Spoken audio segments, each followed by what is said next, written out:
Michael Jackson. Michael Jackson's involves an undercover FBI investigation. Michael Jackson's private jet. A massive airplane sits quietly in storage, covered in dust and forgotten by time. This wasn't just any plane. This was the same jet that carried the king of pop himself, Michael Jackson, around the world during one of his most famous tours. For years and years, people wondered what secrets might be hidden inside. What treasures did Michael leave behind? What mysteries were waiting to be discovered? Well, the wait is finally over. When they finally opened those heavy doors and stepped inside Michael Jackson's private jet, what they found was absolutely shocking. But not for the reasons you might think. The truth about what was inside this airplane will completely change how you see one of the world's biggest superstars. So buckle up, because we're about to take you on an incredible journey inside the plane that flew the legend himself. You know, when most people think about Michael Jackson, they imagine glitter, glamour, and gold everywhere he went. They picture him living like a king, surrounded by the most expensive things money could buy. And while Michael was definitely one of the richest entertainers in the world, the story of his private jet tells us something very different about the man behind the music. This whole story begins back in the early 1990s when Michael was preparing for his Dangerous World Tour. Now, this wasn't just any concert tour. This was one of the biggest, most complex tours ever planned. Michael was going to perform in countries all around the world, from Japan to Argentina, from Germany to South Africa. He needed a way to travel quickly and safely between all these different places while avoiding the crazy crowds of fans who followed him everywhere. So Michael and his team decided to rent a Boeing 727 airplane. Now, you might be wondering, why didn't he buy his own plane? Why didn't he get the biggest, fanciest jet available? Well, that's where the story gets interesting.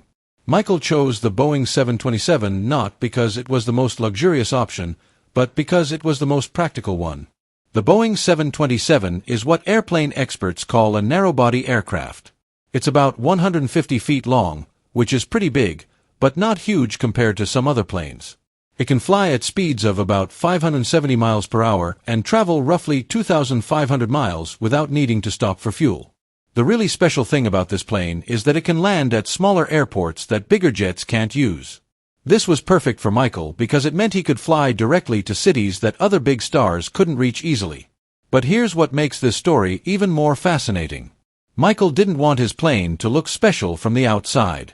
There were no flashy decorations, no Michael Jackson painted on the side, nothing that would make it stand out. When the plane landed at airports around the world, most people had no idea that the King of Pop was inside.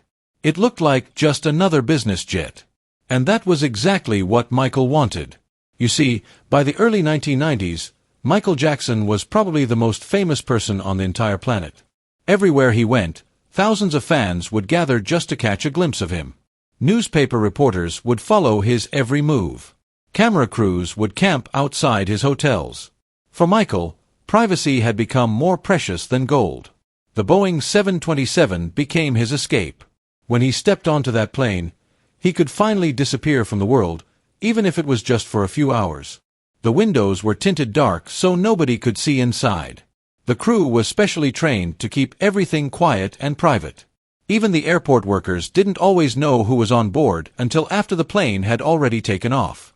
Now, let's talk about what it was like inside this mysterious aircraft. For years, people imagined that Michael's jet must have been like a flying palace. They thought there would be golden fixtures, crystal chandeliers, maybe even a dance floor where Michael could practice his famous moonwalk while flying through the clouds. But when the doors were finally opened decades later, the truth was completely different. The inside of the plane was set up for comfort, yes, but not for showing off. Instead of cramming the plane full of fancy decorations, Michael's team focused on making it a place where he could rest and recover. Remember, Michael was performing incredibly demanding shows almost every night. He would sing, dance, and put on a spectacular performance for 2 hours straight, often in front of 50,000 or more screaming fans. After shows like that, he needed a quiet, peaceful place to recharge his batteries. The plane had comfortable leather seats that could recline back so Michael could sleep during long flights. There was a small area with blackout curtains where he could lie down in complete darkness. The lighting was kept soft and gentle. The whole atmosphere was designed to be calm and relaxing, not exciting or flashy. One of the most important features of the plane wasn't something you could see, it was the silence. The flight crew was instructed to keep noise to an absolute minimum. They would speak in whispers and move around very quietly. Michael's security team would check the entire plane before every flight to make sure everything was safe and secure. Even the food service was handled in a special way, with meals served on quiet trays and dishes cleaned by Michael's own staff, not random airport workers. Speaking of food, this is another area where Michael's choices might surprise you. Instead of demanding fancy gourmet meals, Michael kept his diet pretty simple while traveling. He avoided processed sugar and red meat, preferring to eat fresh fruits, vegetables, baked chicken, and herbal tea. The plane's small kitchen was stocked with basic equipment: a microwave, a hot water maker, and a compact refrigerator. Nothing too fancy, but everything Michael needed to stay healthy during his exhausting tour schedule. Michael also brought some personal items on the plane to help him relax. He would bring books to read, sometimes scripts for movies he was considering, and tour notes where he would write down ideas for improving his performances. He had a small entertainment system where he could watch VHS movies or listen to demo recordings of new songs through his headphones.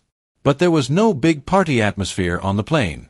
Most of the time, it was quiet and peaceful. The Boeing 727 became like Michael's mobile sanctuary. While the rest of the world saw him as this larger-than-life superstar, on the plane he could just be a person who needed rest, quiet, and a break from the constant attention. His small team of trusted staff members would travel with him, maybe a security guard, a medical professional, and sometimes his personal chef. But there were never big groups of people partying or making noise. Now, here's where the story gets really interesting. For many years after Michael's Dangerous World Tour ended, the Boeing 727 just sat in storage somewhere, mostly forgotten. It had been returned to the charter company and was probably used for other flights with other passengers.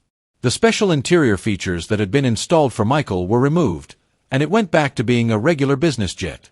But then, years later, a group of aviation enthusiasts and Michael Jackson fans managed to track down the actual plane that had carried the King of Pop around the world. They were incredibly excited to finally get a chance to look inside and see if there were any traces left of its famous passenger. When they finally got permission to open the doors and explore the aircraft, they had no idea what they might find. The moment they stepped inside, they could tell this wasn't just any old airplane. Even though most of the custom features had been removed over the years, there were still clues that this plane had a very special history. And then, as they searched more carefully through the cabin, they started finding things that had been left behind and forgotten for decades. In one of the storage compartments near the front of the plane, they discovered a laminated flight schedule. This wasn't just any schedule. It showed flight routes from Tokyo to Seoul to Taiwan, with dates that perfectly matched Michael's 1993 tour dates. There were initials written on the schedule that seemed to match the names of Michael's tour staff. It was like finding a piece of history that had been hidden away for 30 years. But that was just the beginning. In an overhead storage bin that had been sealed shut for years, the team found a small flight bag that someone had left behind. When they opened it up, they couldn't believe what was inside. There was a pair of sunglasses, some noise-canceling headphones with worn ear pads that showed they had been used a lot, and most amazingly, a handwritten note with the names of tour stops written in black marker. The people who found these items said the handwriting on the note looked very similar to Michael's own writing style that they had seen in other tour documents. While they couldn't prove for certain that Michael himself had written the note, it was clear that these items had belonged to someone very close to the tour operation. As they continued searching through the plane, they made even more discoveries. Behind a broken panel near the back of the aircraft, they found a rolled-up folder of official tour paperwork. These were carbon copies of documents that had been used during the actual tour. Things like weather reports for specific flights and meal service checklists with Jackson handwritten at the top. Again, these weren't dramatic secrets or hidden treasures, but they were real, physical connections to one of the most famous tours in music history. Perhaps the most touching discovery came from a maintenance area near the rear of the plane. A technician who was working on the floor panels noticed something stuck under the insulation. When he carefully pulled it out, he found a small, discolored envelope. Inside were several photographs that had been printed from old-fashioned film. The photos showed the flight crew smiling in front of the plane, and one blurry image of someone walking toward the airplane stairs at night with their head down. The pictures weren't professional publicity shots. They were just quick snapshots that someone had taken, maybe a flight attendant or ground crew member who wanted to remember their time working with a famous passenger. No one has ever come forward to claim these photos or explain how they ended up hidden in the plane. But here's what shocked everyone the most about these discoveries. It wasn't that they found some incredible treasure or mysterious secret message. What was shocking was how normal everything was. These weren't the belongings of some wild rock star who lived a crazy, out-of-control lifestyle. These were the leftover traces of a hard-working professional who was trying to manage one of the most demanding careers in entertainment history. The sunglasses, the headphones, the tour schedules, the meal plans. All of these things painted a picture of someone who was incredibly organized and focused on doing his job well. Michael wasn't using his private jet for wild parties or showing off his wealth. He was using it as a tool to help him travel efficiently and safely so he could give the best possible performances to his fans around the world. This discovery completely changed how many people thought about Michael Jackson's life during this period. Instead of imagining him living in luxury and excess, we can now see that he was actually quite practical and down-to-earth about his travel arrangements. The Boeing 727 wasn't chosen because it was the fanciest option available. It was chosen because it could get the job done reliably and quietly. Michael was at the absolute peak of his fame during the Dangerous World Tour. Every city he visited would be filled with thousands of fans hoping to catch just a glimpse of him. Reporters would follow him everywhere, trying to take his picture or ask him questions. Hotel lobbies would be packed with people just waiting for him to walk through. For someone living under that kind of constant pressure, the airplane became much more than just transportation. It became the only place where he could have a few hours of peace and privacy. The people who worked closely with Michael during this time have said that he was much more concerned with practical things like timing and privacy than with having expensive decorations around him. He didn't ask for marble countertops or golden fixtures on his plane. What he really wanted was just a quiet, clean, comfortable space where he could rest between shows and prepare for his next performance. This makes perfect sense when you think about what Michael's life was like during this period. He was performing incredibly physically demanding shows almost every night. Each concert involved hours of singing, dancing, and entertaining massive crowds.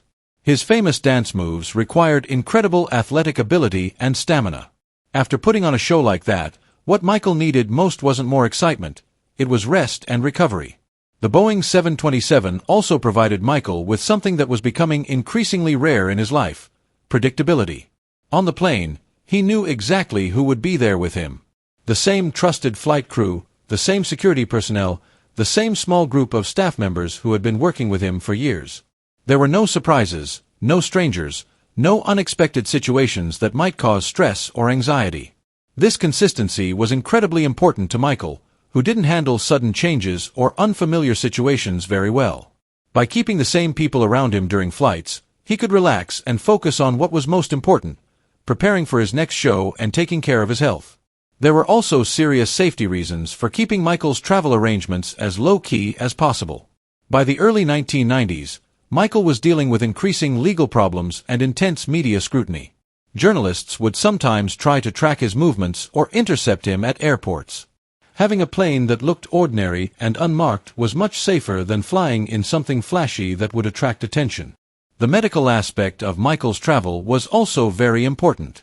Michael suffered from chronic back pain and other health issues that required careful management. He sometimes needed medical treatment or therapy during flights, especially after back-to-back performances. The cabin of the Boeing 727 needed to be kept quiet, clean, and at a consistent temperature so that Michael could receive any care he needed while traveling. But perhaps most importantly, the hours Michael spent on that airplane were some of the only times in his life when he wasn't being watched, recorded, or analyzed by other people. For someone who performed in front of tens of thousands of people every single night, those quiet moments between cities were precious. On the plane, he could think, read, revise his choreography, or just sit in silence without anyone bothering him.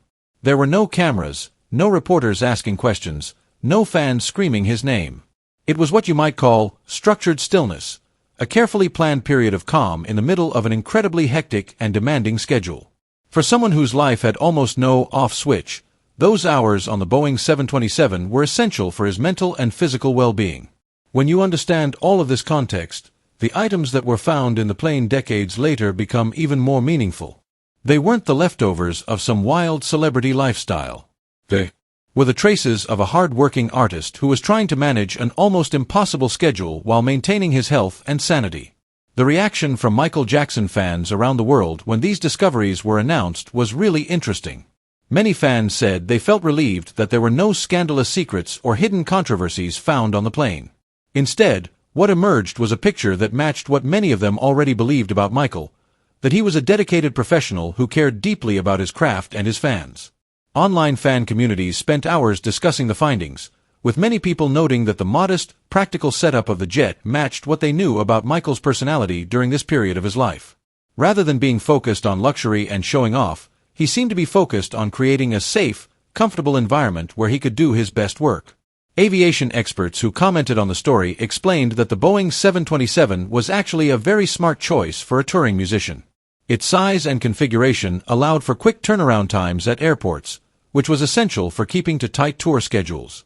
The plane wasn't unique to Michael. Many other entertainers and business executives chose similar aircraft for the same practical reasons. Music industry historians pointed out that the jet added important context to a critical era in Michael's career. The Dangerous World Tour was his first major international tour after several years of relative quiet, and the infrastructure behind the performances had to adapt to new challenges related to security, logistics, and personal safety. The story of Michael Jackson's Boeing 727 ultimately serves as a reminder that even the most famous people in the world are, at their core, human beings with basic needs for rest, privacy, and peace. The plane wasn't hiding any great secrets or mysteries. Instead, it was holding something much more valuable, evidence of a person trying to balance an extraordinary public life with very ordinary human needs. When we think about Michael Jackson today, we often focus on his incredible talent, his record-breaking album sales, his groundbreaking music videos, and his legendary performances. But the story of his private jet reminds us that behind all of that success was a person who sometimes just needed a quiet place to sit, think, and prepare for the next challenge. The Boeing 727 wasn't a symbol of excess or ego. It was a tool that allowed one of the world's greatest entertainers to continue doing what he did best, creating music and performances that brought joy to millions of people around the world. The plane's quiet interior and practical setup represented something that was increasingly rare in Michael's life, a place where he could simply be himself, away from the cameras and crowds and constant demands of fame. In the end, opening the doors of that historic aircraft didn't reveal any shocking secrets or hidden treasures. What it revealed was something much more profound, a glimpse into the real life of a superstar who was trying to maintain his humanity in the face of unprecedented fame and pressure. The items found in the plane, the sunglasses, the tour schedules, the handwritten notes, the old photographs, these weren't the belongings of a myth or a legend. They were the belongings of a person. And maybe that's the most important discovery of all. Behind all the glitter and glamour, behind the moonwalk and the sequin gloves, behind the record-breaking sales and sold-out stadiums, Michael Jackson was a human being who needed the same basic things we all need: rest, privacy, and a quiet place to think. The Boeing 727 gave him those things, and in doing so, it played a small but important role in making it possible for him to share his incredible gifts with the world. The legacy of that airplane extends far beyond its physical form. It represents the delicate balance that Michael had to maintain between his public persona and his private needs. It reminds us that the infrastructure behind great art is often invisible to the audience, but absolutely essential to the artist. And it shows us that sometimes the most meaningful discoveries aren't dramatic or sensational, they're simply human. So the next time you listen to a Michael Jackson song or watch one of his performances, remember the story of the Boeing 727. Remember that behind every moment of that incredible artistry was a complex web of planning, logistics, and care designed to help one person share his gifts with the world while still maintaining some small piece of himself for himself. That airplane didn't just carry the king of pop from city to city. It carried a person who happened to be one of the greatest entertainers who ever lived, but who was still, at the end of the day, wonderfully and completely human. What do you think about this incredible story? Were you surprised by what they found in Michael Jackson's private jet? Did it change how you think about the king of pop? Let us know in the comments below. We love hearing your thoughts and theories. And if this story amazed you as much as it amazed us, make sure to hit that like button, share this video with your friends, and subscribe to our channel for more incredible stories about your favorite celebrities. Trust us, you won't want to miss what we uncover next.